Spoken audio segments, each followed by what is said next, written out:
Good morning students. देखिए बेटा, हम लोग स्टार्ट करने जा रहे हैं आपका चैप्टर यूनिफॉर्म सर्कुलर मोशन। ठीक है, कल मैंने एक डेफिनेशन आपको सेंड भी की थी और इसलिए मैंने इसको नोट डाउन करके रखा है बेटा, क्योंकि कल मैंने एक वीडियो बनाया भी, वो 3 मिनट का बना था अदर, इसके बाद भी वो अपलोड नहीं हो रहा था 1 घंटे तक। तो मैंने इसलिए इसको नोट डाउन कर लिया कि आपको थोड़ा शॉर्ट टाइम में ज़्यादा बताया जा सके। ठीक है, स्टार्ट करते हैं यूनिफॉर्म सर्कुलर मोशन। एक ये फिक्स्ड पॉइंट ले लेते हैं, इसके अलाउंग आपको क्या करना है, इसके सराउंडिंग्स में एक ऑब्जेक्ट ने मोशन परफॉर्म करना स्टार्ट किया है। लेट कर लेते हैं ऑब्जेक्ट पी नॉट से मूव करना स्टार्ट कर रहा है। पहले मैं आपको डायग्राम एक्सप्लेन कर रहा हूँ, इसके बाद सिर्फ डेफिनेशन लर्न करनी रह जाएगी। ठीक है, कोई ऑब्जेक्ट एक सर्कुलर पाथ दिया गया था आपको जिसकी रेडियस आर थी। ठीक है, सर्कुलर पाथ गिवन था जिसकी रेडियस आर थी। पी नॉट से मूव करना स्टार्ट करता है। After covering a distance of S, कहाँ पहुँच जाता है बेटा, पी पे। किस वेलोसिटी से, जब पी पे है उस टाइम इसकी वेलोसिटी क्या है, वी, और जब पी नॉट पे था उस टाइम इसकी वेलोसिटी यू इक्वल क्या होगी बेटा, 0। तो यहाँ से जब इसने इनिशियल वेलोसिटी से मूव करना स्टार्ट किया था, पी पे पहुँच गया है। थीटा एंगुलर डिस्प्लेसमेंट के बाद ये किस पे पहुँच गया बेटा, पी पे। ठीक है, उस टाइम पे इसकी वेलोसिटी कितनी है, वी। यहाँ पे एक वर्ड आ रहा है एंगुलर डिस्प्लेसमेंट। अभी नेक्स्ट आपको ये देख रहे होंगे आप लोग, नेक्स्ट पॉइंट आपको एंगुलर डिस्प्लेसमेंट ही क्लियर कराया जाएगा। ठीक है, एक सर्कुलर पाथ था जिसकी रेडियस आर थी। उस सर्कुलर पाथ पे एक object uniform circular motion, uniform motion perform करना स्टार्ट करता है। ठीक है, पी नॉट से स्टार्ट कर रहा है, एस डिस्टेंस कवर करने के बाद पी पे पहुंच रहा है, उस टाइम इसकी वेलोसिटी क्या है, वी। इतना सा आपका डायग्राम था और इस पे ये एक कॉन्टीन्यूअस मोशन परफॉर्म करेगा, यानी यूनिफॉर्म मोशन परफॉर्म करेगा। इक्वल इंटरवल ऑफ टाइम में इक्वल डिस्टेंस कवर कर रहा होगा। और दूसरी चीज़, 2 चीज़ें याद रखनी है, डायग्राम से आप पूरी डेफिनेशन नोट डाउन कर सकते हैं बेटा। पहली चीज़, कोई भी ऑब्जेक्ट होगा, एक डायग्राम अगर बना लेते हैं तो पी नॉट से पी तक मूव कर रहा होगा, एस डिस्टेंस कवर करेगा, आर रेडियस होगी, थीटा एंगुलर डिस्प्लेसमेंट होगा। ठीक है, अब इसमें करना क्या है, जब ऑब्जेक्ट सर्कुलर मोशन परफॉर्म करेगा तो उसका मोशन यूनिफॉर्म होगा। पहली चीज़, कैसा मोशन परफॉर्म करेगा, यूनिफॉर्म सर्कुलर मोशन परफॉर्म करेगा। ठीक है, और इस टाइम पे सिर्फ एक चीज़ कांस्टेंट रहती है, उसका एक्सेलरेशन। कभी भी ऑब्जेक्ट सर्कुलर पाथ पे यूनिफॉर्म सर्कुलर मोशन परफॉर्म कर रहा हो, यानी यूनिफॉर्म मोशन परफॉर्म कर रहा हो, उस टाइम पे उसका एक्सेलरेशन हमेशा कांस्टेंट रहता है, बट डायरेक्शन रेगुलरली चेंज होती रहती है। अब जो डेफिनेशन नोट डाउन की हुई है उसको एक बार रीड करते हैं। When a particles move on a circular path with constant speed, with constant speed, constant speed को हम क्या बोल सकते हैं, विद यूनिफॉर्म स्पीड। कांस्टेंट के लिए बेटा एक और वर्ड यूज़ किया जा सकता है, क्या, विद यूनिफॉर्म स्पीड। अगर कांस्टेंट नहीं ध्यान रहता है तो यूनिफॉर्म लिख सकते हैं। ठीक है, then it's motion is said to be uniform circular motion. अगर आप यहाँ यूनिफॉर्म लिख लेंगे तो यूनिफॉर्म सर्कुलर मोशन अपने आप याद रह जाएगा। जब कोई ऑब्जेक्ट किसी सर्कुलर पाथ पे एक यूनिफॉर्म स्पीड से मूव करना स्टार्ट करता है तो उसका जो मोशन होता है यूनिफॉर्म सर्कुलर मोशन बोला जा सकता है। ठीक है, इसके बाद इसमें आपको बताया था कि बेटा सिर्फ एक चीज़ कांस्टेंट रहती है, वो आपका क्या होता है, acceleration. This motion has an acceleration, has an constant acceleration। ठीक है, एक एक्सेलरेशन होता है, इस मोशन में एक एक्सेलरेशन होता है जो हमेशा कैसा रहता है, कांस्टेंट रहता है, उसका मैग्नीट्यूड कांस्टेंट रहता है, बट जो डायरेक्शन होती है, direction change continuously. This motion has an acceleration whose magnitude remains constant but direction change continuously।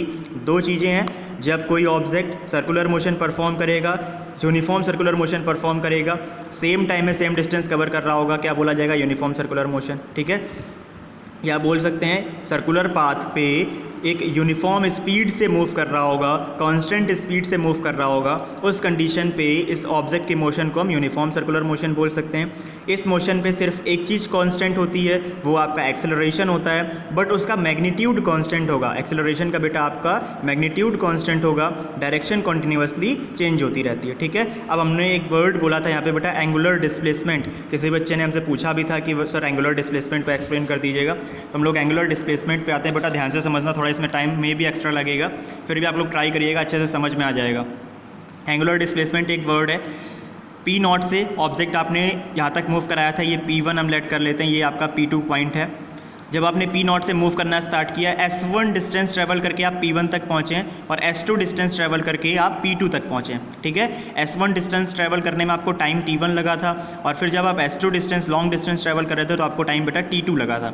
जब आपने पी नॉट से P1 तक की डिस्टेंस ट्रैवल करी तो एंगुलर डिस्प्लेसमेंट θ1 था, फिर पी नॉट से P2 तक की जो डिस्टेंस ट्रैवल कर रहे थे उसमें एंगुलर डिस्प्लेसमेंट θ2 था।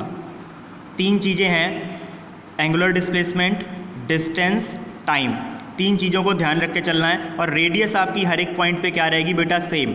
ठीक है, पहले P0 से P1 तक आप मूव कर रहे हैं, 3 पॉइंट लिए गए बेटा। ये आपका P0 था, यहाँ पे हमने आपको P1 लेट कराया था, और ये आपका पॉइंट क्या था, P2। अब दिख रहा होगा मे बी आपको, जब आप P0 से P1 तक मूव कर रहे थे, एंगुलर डिस्प्लेसमेंट थीटा था, डिस्टेंस आप S1 कवर कर रहे थे, टाइम आपको लगा था T1।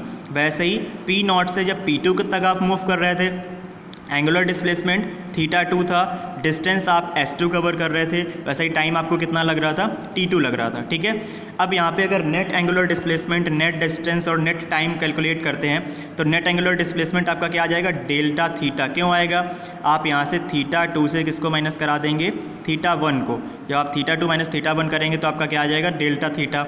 वैसे ही जब डिस्टेंस को S2 माइनस S1 कर देंगे तो वहाँ पर आपका क्या आ जाएगा, डेल्टा S। ठीक है, सेम यही प्रोसेस आप T2 माइनस T1 करेंगे तो आपका टाइम कितना आ जाएगा, डेल्टा T।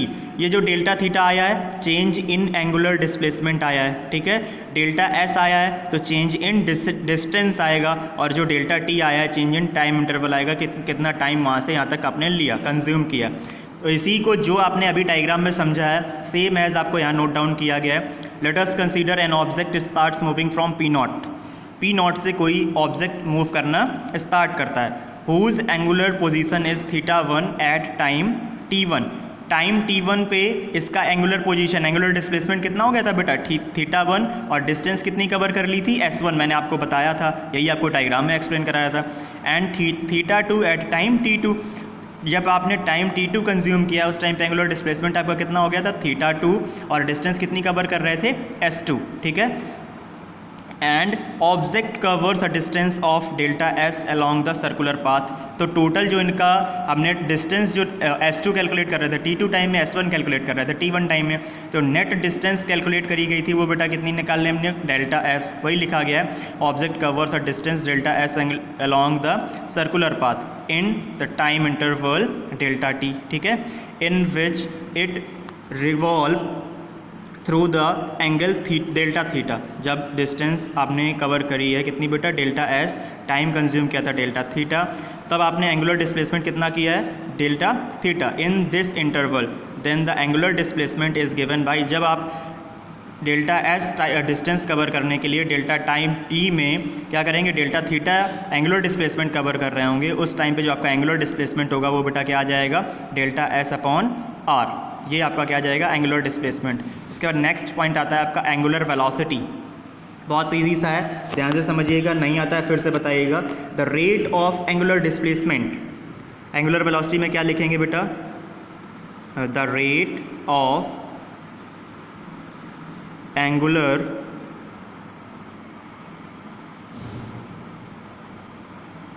डिस्प्लेसमेंट। हम बहुत इजी से लिखा रहे हैं बेटा, ध्यान से समझना।